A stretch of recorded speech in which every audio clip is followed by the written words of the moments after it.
It was the evening of February 1st, 2021. A heavy blizzard had begun sweeping across Canton, Massachusetts. Most residents were preparing to stay home, waiting out the storm that would soon blanket the town in thick, motionless snow. Security footage from the Canton Woods apartments captured a young woman named Sandra Birchmore stepping outside briefly to clear the snow from her car. She moved quickly, brushing off the windshield before returning indoors. It was a small, ordinary moment, but it would be the last time anyone, aside from her alleged killer, would ever see Sandra alive. 3 days later, on the morning of February 4th, Canton police officer Card arrived at Sandra's apartment for a welfare check. A call from Sharon Public Schools had raised concern.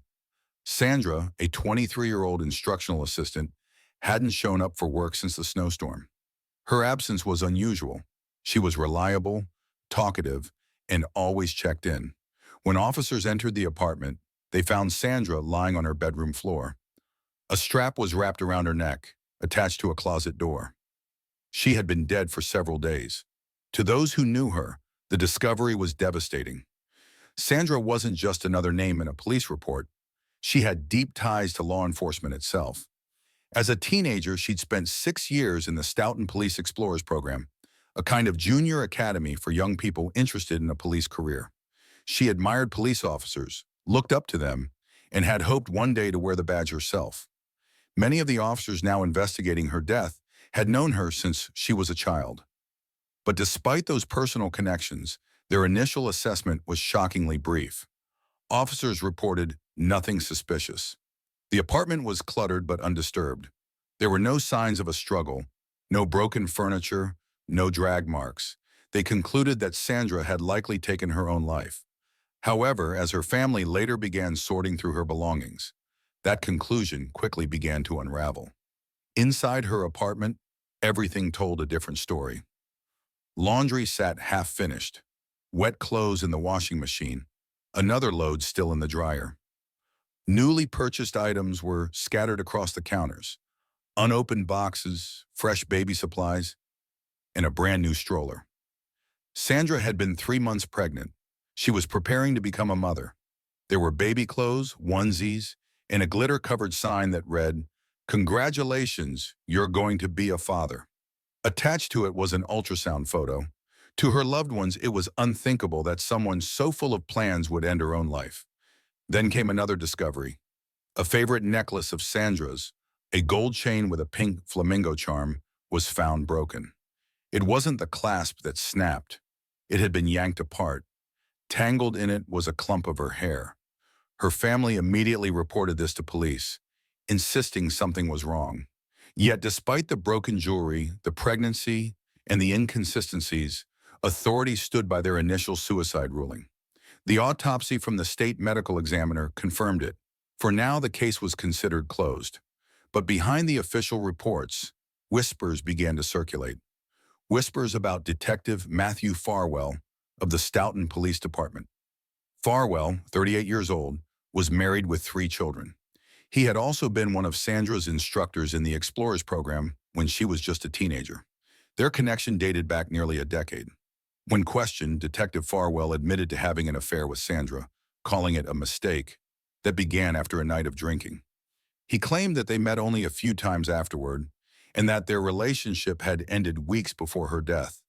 According to his version, he had gone to her apartment on February 1st to break things off. They argued, but when he left, she was alive.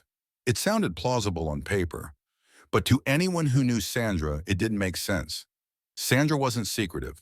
She told friends, coworkers, and family everything, sometimes too much. And she had told them in detail who the father of her child was. It was Matthew Farwell. Her cousin recalled, she was so happy about being pregnant. She said this time everything was going right.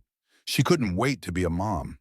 So how did a vibrant young woman preparing for motherhood end up dead in her bedroom just days later? To understand Sandra's story, we have to go back years, to when she was only 12. In 2010, she joined the Stoughton Police Explorers program. Her mother had passed away, her father wasn't in her life, and she was desperate for a sense of belonging. The program gave her that. It offered structure, mentors, and purpose, or so she thought. But behind the polished badges and friendly mentorship, there was something darker happening.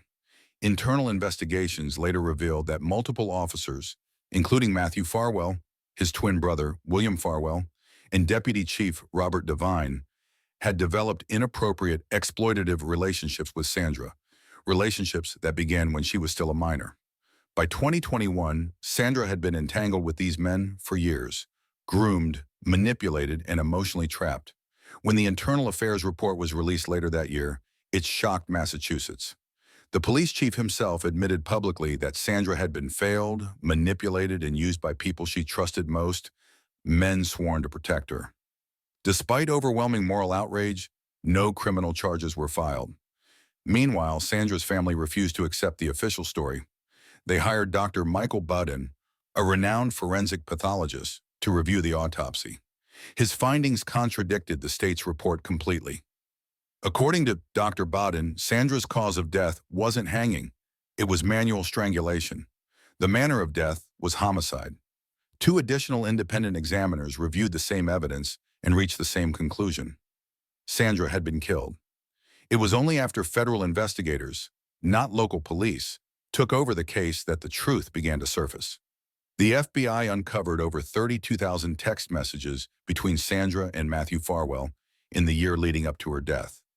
Messages that local investigators somehow failed to extract. The text told a chilling story. Years of control, emotional abuse, and escalating tension once Sandra became pregnant. When she told Farwell the news, he grew enraged. She messaged friends that he'd become physically violent. 10 days before she died, he allegedly shoved her to the floor after she showed him the ultrasound. Yet only a week later, his tone shifted. He asked for her apartment passcode, accepted a key, and visited her on the night she died. At 9:14 p.m. on February 1st, building surveillance showed Matthew Farwell entering Sandra's apartment complex. He wore a hooded sweatshirt and a mask, unusual for him since colleagues said he often refused to wear one even during the pandemic. At 9:43 p.m., less than half an hour later, he was seen leaving. At 9:40 p.m., just 3 minutes before he walked out, Sandra's iPhone recorded her final movements, 8 steps across her bedroom. Then nothing. The next day, her phone sat idle, slowly losing power. It would die 2 days later, untouched. In August 2024, more than 3 years after Sandra's death, Detective Matthew Farwell was arrested and federally indicted for killing a witness, a rare and serious charge typically used in organized crime cases. Federal prosecutors alleged that Farwell murdered Sandra to silence her, staging the scene to look like suicide and relying on local law enforcement ties to shield him from suspicion. His timing, they argued, was deliberate. His wife was in labor the same night, providing him an alibi. The blizzard outside gave him additional cover, ensuring that Sandra's body wouldn't be discovered for days. If convicted, Farwell faces the death penalty. Sandra's death also sparked outrage that reached far beyond Canton.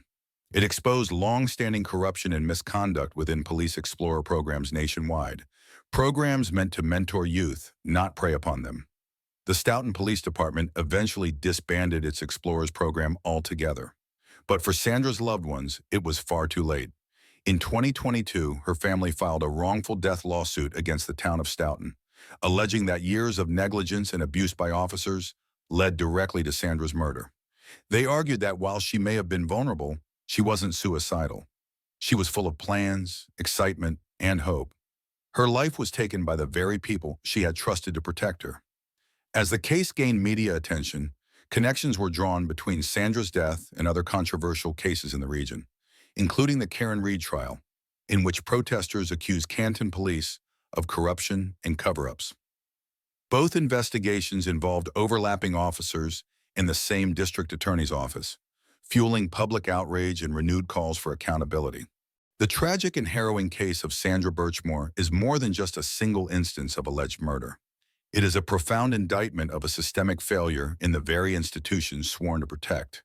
For over 3 years, the truth of Sandra's death was obscured by an astonishing lapse in investigative duty, driven by what federal prosecutors would later argue was a calculated cover-up orchestrated by the alleged killer, Detective Matthew Farwell. The initial hasty ruling of suicide ignored compelling evidence.